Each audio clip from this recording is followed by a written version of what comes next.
Halo kawan, bagaimana kabarnya? Semoga kalian baik-baik saja. Saya sebagai asisten Google akan menemani kalian karena editornya males ngedubbing videonya sendiri. Saya akan menceritakan tentang Perjanjian Renville.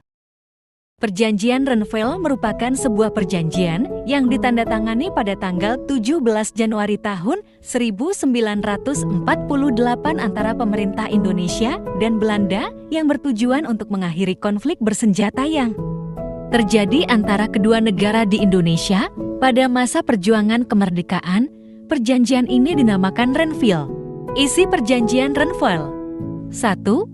Pemerintah Indonesia dan Belanda sepakat untuk melakukan gencatan senjata.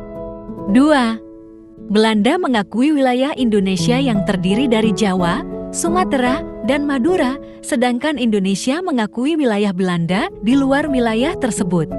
3. Belanda diizinkan mempertahankan pangkalan militer di Indonesia, termasuk di Papua.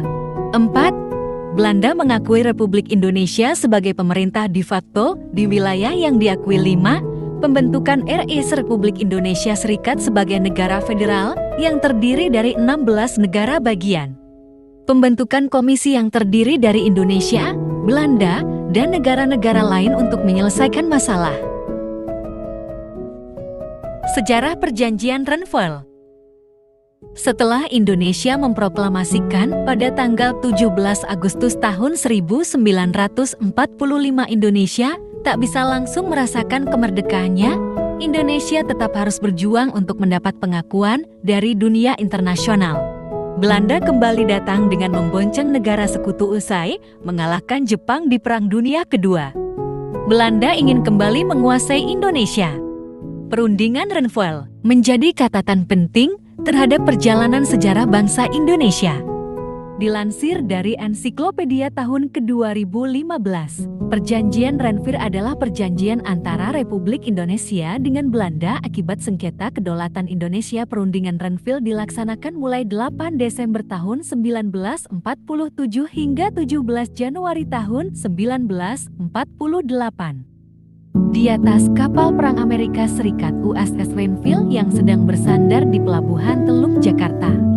PBB akhirnya membentuk Komisi Perdamaian beranggotakan 3 negara yang kemudian disebut Komisi 3 Negara. Indonesia menunjuk Australia, Belanda menunjuk Belgia, dan Amerika ditunjuk berdasarkan keinginan pihak Indonesia dan Belanda yang kemudian mereka menggelar perundingan di atas kapal Renville. Indonesia yang dipimpin oleh Perdana Menteri Amir Sarifuddin, sementara Belanda diwakili oleh Van den Broek beserta anggota Belgia lainnya. Secara garis besar, perundingan Renville ini memuat kesepakatan sebagai berikut. Pertama, Belanda hanya mengakui Jawa Tengah, Yogyakarta, dan Sumatera sebagai wilayah Indonesia. Disetujui adanya garis demokrasi antara wilayah Indonesia dan daerah penduduk Belanda. Kedua, TNI harus ditarik mundur dari daerah wilayah kekuasaan Belanda. Sementara itu, secara keseluruhan perjanjian Renville memuat berbagai hal penting yang menjadi kesepakatan dua negara, yaitu pembentukan Republik Indonesia Serikat. Belanda tetap menguasai Indonesia sebelum Republik Indonesia Serikat terbentuk. Selanjutnya, wilayah kekuasaan Indonesia dengan Belanda yang dipisahkan oleh garis Van Mook. Hasil perundingan yang ditandatangani pada 17 Januari tahun 1948 itu ternyata sangat merugikan bagi bangsa Indonesia. Wilayah kedaulatan Republik Indonesia menjadi semakin sempit yang diterapkannya aturan garis Van Mook. Sebagai hasil dari perjanjian Renville, sebagai konsekuensinya Indonesia harus mengalami blokade ekonomi. Sekian dari saya sebagai asisten Google. Saya mengucapkan terima kasih yang sudah menonton sampai akhir.